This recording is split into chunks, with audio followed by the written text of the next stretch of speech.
MLA ನಂತರ ಎರಡನೇ ಅಧಿಕಾರ, MLA ನಂತರ ಎರಡನೇ ಅಧಿಕಾರ.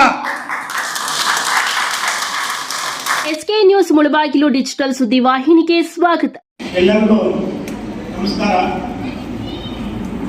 ತಾಯಿ ಕನಕಾ ಪರಮೇಶ್ವರಿ ನಿಮಗೆಲ್ಲರಿಗೂ ಒಳ್ಳೆಯದು ಮಾಡಲಿ ಅಂತ ಬಯಸುತ್ತಾ ನನ್ನ ಮಾತನ್ನು ಮುಂದುವರಿಸ್ತೀನಿ. ವೇದಿಕೆ ಮೇಲಿರುವಂಥ ಎಲ್ಲ ಗಣ್ಯರೇ ಮತ್ತು ವೇದಿಕೆ ಮುಂಭಾಗದಲ್ಲಿರುವಂಥ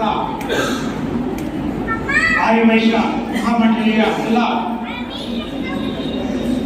ಅಕ್ಕಂಗಿಯರೇ, ಅಣ್ಣ ತಮ್ಮಂದಿರೇ ಮತ್ತು ಎಲ್ಲ ನಮ್ಮ ಕಾರ್ಯಕರ್ತರು ಬಂದಿರ. ಈಗ ಮುಳಬಾಗಿಲ ಯೋಜನಾ ಪ್ರಾಧಿಕಾರದ ಅಧ್ಯಕ್ಷರು ನಮ್ಮ ಸುಭಾಷ್ ಶೆಟ್ಟಿ ಅವ್ರನ್ನ ಮಾಡಿದ್ದೀವಿ. ಯೋಜನಾ ಪ್ರಾಧಿಕಾರ ಅಂತಂದ್ರೆ ಓನ್ಲಿ ಮುಳಬಾಗಿಲಕ್ಕೆ ಸಂಬಂಧಪಟ್ಟಿದ್ದಲ್ಲ, ಇಡೀ ಮುಳಬಾಗಿಲು ತಾಲೂಕಿಗೆ ಸಂಬಂಧಪಟ್ಟಿದ್ದು. ಓನ್ಲಿ ನಗರಕ್ಕೆ ಸಂಬಂಧಪಟ್ಟಿದ್ದಲ್ಲ, ಇಡೀ ಮುಳಬಾಗಿಲು ತಾಲೂಕಿಗೆ ಸಂಬಂಧಪಟ್ಟಿದ್ದು. MLA ನಂತರ ಎರಡನೇ ಅಧಿಕಾರ, MLA ನಂತರ ಎರಡನೇ ಅಧಿಕಾರ.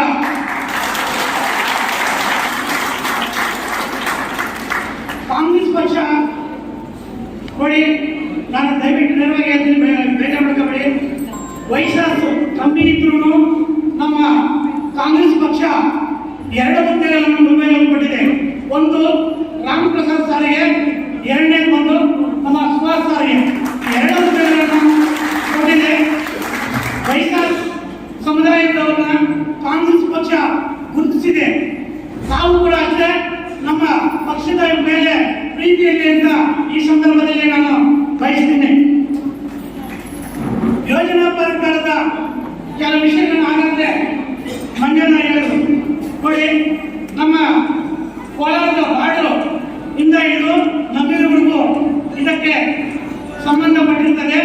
ಅಂದ್ರೆ ಈ ಯೋಜನೆ ಏನಂದ್ರೆ ಮುಂದಿನ ಜನರೇಷನ್ಗೆ ಈಗ ನಾವು ಸರಿ ಚಿಕ್ಕ ರೋಡ್ಗಳು ನೋಡಿರ್ತೀರ. ಈಗ ಮುಳಬಾಗಿಲಲ್ಲಿ ಸಣ್ಣ ಸಣ್ಣ ರೋಡ್ಗಳಲ್ಲಿ ಮನೆ ಕಟ್ಬಿಡೋದು, ರೋಡ್ಗೆ ಅಡ್ಡಲಾಗಿ ಮನೆ ಕಟ್ಬಿಡೋದು, ಈ ತರ ಮಾಡಬಾರ್ದಂತ ಮುಂದಿನ ಜನರೇಷನ್ಗೆ ಯಾವ ರೀತಿ ಯೋಜನೆಗಳನ್ನು ರೂಪಿಸಬೇಕು, ಯಾವ ರೀತಿಗಳನ್ನು ಬಡಾವಣೆಯನ್ನು ನಿರ್ಮಿಸಬೇಕು, ಯಾವ ರೀತಿ ಬಿಲ್ಡಿಂಗ್ಗಳನ್ನು ನಿರ್ಮಿಸಬೇಕು ಅನ್ನುವ ಉದ್ದೇಶದಿಂದ ಈ ಮೂಲ ಸಂಖ್ಯೆಗಳನ್ನು ಯಾವ ರೀತಿ ಕೊಡಬೇಕು ಅನ್ನುವ ಉದ್ದೇಶದಿಂದ ಈ ಯೋಜನೆ ರಚನೆಯಾಗಿದೆ.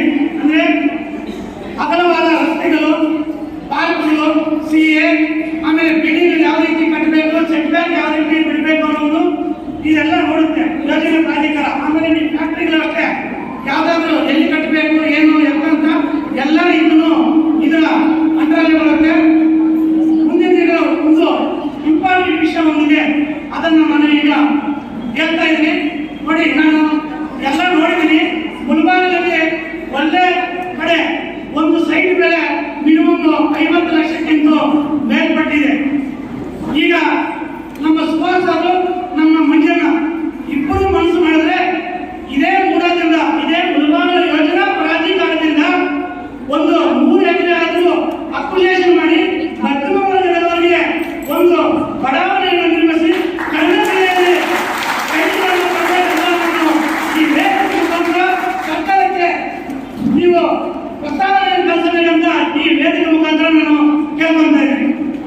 ಅದೇ ರೀತಿ ನೀವು ಈ ಸಮುದಾಯ ಕಡಿಮೆ ಜನ ಇದ್ರು ಓನ್ಲಿ ವ್ಯಾಪಾರ ಮತ್ತು ವಾಣಿಜ್ಯಕ್ಕೆ ಮಾತ್ರ ಸೀಮಿತ ಆಗಿರ, ದಯವಿಟ್ಟು ಬೇಜಾರು ಮಾಡ್ಕೋಬೇಡಿ. ರಾಜಕೀಯದವರು ಕೂಡ ನಮ್ಮ ಮಂಜಣ್ಣ ನಾವು ಕೂಡ ಪ್ರಾತಿನಿಧ್ಯ ಕೊಡ್ತೀವಿ ನೋಡಿ. ಈ ಕಡೆ ಎಲ್ಲ ನಂಗೆ ಗೊತ್ತಿದ್ದಾಗ ಎಲ್ಲ ವಯಸ್ಸಾಗಿ ತಲ್ಕೊತಾ ಇದ್ದೀನಿ.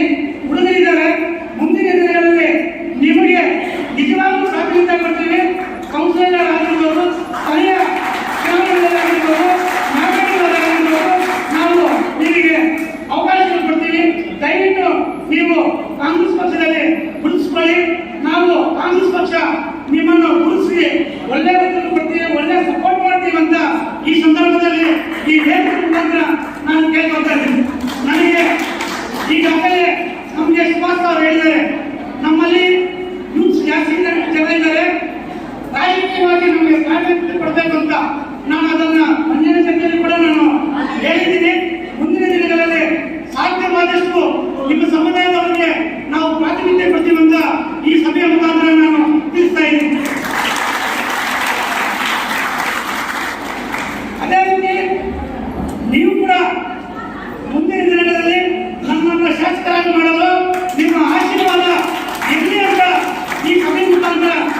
ಬೇಡ್ಕೊಳ್ತಾ ಇದ್ದೀನಿ.